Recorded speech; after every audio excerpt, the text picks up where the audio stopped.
강의를 듣는 도중에 일체 필기하지 마십시오. 그냥 몇 분 동안만 듣고 있으면 됩니다. 여러분은 머릿속으로 구조를 그리거나 동화 조절만 하시면 됩니다. 집중해서 한번 듣고 다음에는 그냥 반복해서 몇 번 들으면 됩니다. 교수학습 이론의 적용입니다. 자, 먼저 개별화 수업 보겠는데요. 개별화 수업, 개별화 학습이라고도 하죠. 개별화 수업은 한마디로 수업의 모든 요소 그리고 절차에 개별적으로 접근을 한다는 것입니다. 개인차를 고려해서 수업을 한다는 얘기죠. 따라서 모든 학습자에게 최적의 학습 조건을 제공해 준다는 것, 이렇게 기억해 두시면 되겠고요. 개별화 수업은 학습자의 특성에 맞는 적절한 경험을 제공해 주는 게 중요하겠죠. 그래서 교사의 역할을 보면은 교사는 학습자의 특성 그리고 학습 속도, 개인별로 학습 속도를 충분히 고려를 해서 수업 매체를 적용하고 또 활용하는 것이 중요하다고 보겠습니다. 다음은 집단학습인데요. 집단학습은 말 그대로 집단을 이루어서 학습을 하는 것이죠. 그래서 5, 6명의 학생들이 서로 집단을 이루어서 서로 돕고 또 토론하고 이런 과정 속에서 학습 활동을 전개해 나가는 것을 말합니다. 이 과정에서는 학습자의 적극적인 참여와 또 협동적인 태도의 마음이 중요시 되겠죠. 그래서 이런 집단 학습을 통해서 교사 중심의 수업의 단점을 극복하고 이 집단 학습을 통해서 학습의 능률 그리고 개성을 향상시킬 수 있고 민주적인 태도를 기르게 할 수 있다는 장점이 있습니다. 다음은 구성주의 학습인데요. 구성주의 학습은 학습자는 지식을 스스로 구성해 나가죠. 그래서 지식을 구성해 나가는 과정 자체를 도와주고 격려해 주는 것을 말하는데요. 그래서 학습자는 자신의 경험으로부터 지식을 스스로 구성해 나가고 그렇기 때문에 그 교사는 학습 이전의 개념을 토대로 사전학습이죠. 출발점 행동을 말하는 것입니다. 그 학습 이전의 개념을 토대로 학습이 진행되는 것을 충분히 고려를 해서 학습자를 고려를 해서 수업을 해야 된다는 의미를 갖고 있습니다. 다음은 설명식 수업입니다. 설명식 수업은 학생이 학습해야 될 내용을 교사가 친절하게 학생들에게 설명을 해주는 것이죠. 그래서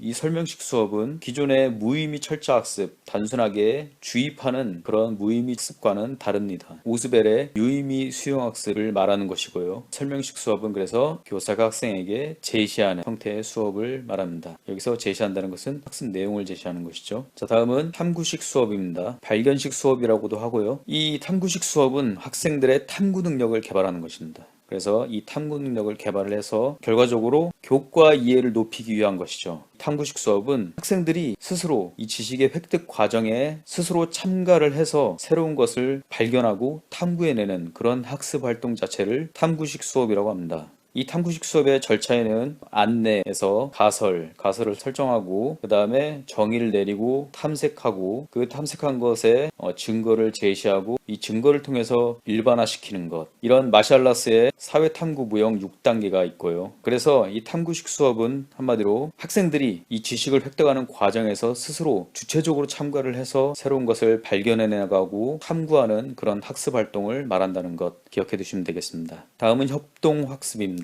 협동학습은 한 학급 전체 또는 5, 6명으로 구성된 집단이죠. 집단이 목표는 한 가지입니다. 이 공동의 목표를 성취하기 위해서 서로 돕고 협력적으로 학습하는 활동을 바로 협동학습이라고 하는데요. 이 협동학습 방법에는 여러 가지가 있습니다. 먼저 STAD, 그 다음에 TGT, 직소방식, GI, 집단조사라고 하죠. 그리고 자율적 협동학습 이렇게 있는데요. 먼저 STAD는 성취과제 분담 학습이라고 하고요. 성취과제 분담, 성취해야 될 과제를 분담한다는 것이죠. 그래서 이 분담된 성취과제의 향상된 정도에 따라서 결과가 얼마만큼 향상됐냐에 따라서 집단 보상이 이루어진다는 것, 이렇게 알아두시면 되겠고요. TGT는 팀 게임 토너먼트, 그래서 팀끼리 서로 경쟁을 하는 학습을 말합니다. 이 팀 게임 토너먼트는 이 STAD에서 게임을 접목을 해가지고 경쟁을 더 유도해서 학습을 더 향상시키려고 하는 의도가 담겨 있다는 것 알아두시면 되겠고요. 다음은 직소 방식인데요. 직소 방식에는 직소 1, 2, 3 세 가지 이런 방식이 있고요. 우선 직소 방식은 과제 분담 학습이라고 합니다. 그래서 과제를 분담하고 소집단 전문가끼리 또 모여서 활동을 하고 다시 또 서로 집단이 모여가지고 서로 가르쳐주고 이런 활동을 하는 것, 궁극적으로 완전 학습을 지향하기 위한 협동학습 방법이라는 것, 이렇게 알아두시면 되겠습니다.